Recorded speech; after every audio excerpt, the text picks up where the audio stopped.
Hi friends, അസ്സലാമു അലൈക്കും. ഇന്ന് എനിക്ക് കിട്ടിയ മീൻ എന്താണെന്ന് നോക്കണേ. ഇതാ കണ്ട, ഫ്രഷായി എങ്ങനെ ഇരിക്കണമെന്ന് നോക്കണേ.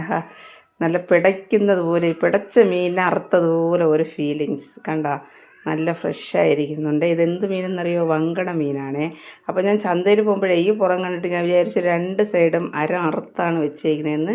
വീട്ടിൽ വന്ന് നോക്കിയതിന് ശേഷമാണ് ഒരു സൈഡ് അറുത്തത്. പക്ഷെ അവിടെ വെച്ച് കണ്ടായിരുന്നെങ്കിൽ അവരത് നമുക്ക് അറുത്ത് റെഡിയാക്കി തന്നനായിരുന്നു. ഞാൻ ശ്രദ്ധിക്കാതെ വന്നതാണേ.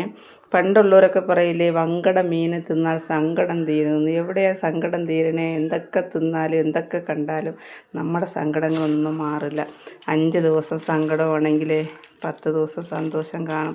പക്ഷേ ആ 10 ദിവസത്തെ സന്തോഷം അനുഭവിക്കാനുള്ള മനസ്സും നമുക്ക് വരില്ല. കാരണം ഇതിൻ്റെ ബാക്കിൽ നിന്നും സങ്കടം വരുമോ എന്നുള്ളൊരു വേദനയായിരിക്കില്ലേ. അതുകൊണ്ട് സങ്കടമൊന്നും ആർക്കും തീരില്ല. കാരണം എല്ലാവർക്കും 90% ആൾക്കാരും സങ്കടത്തിൽ ജീവിക്കുന്ന ആൾക്കാരാണ് ഈ കാലഘട്ടത്തിലെ.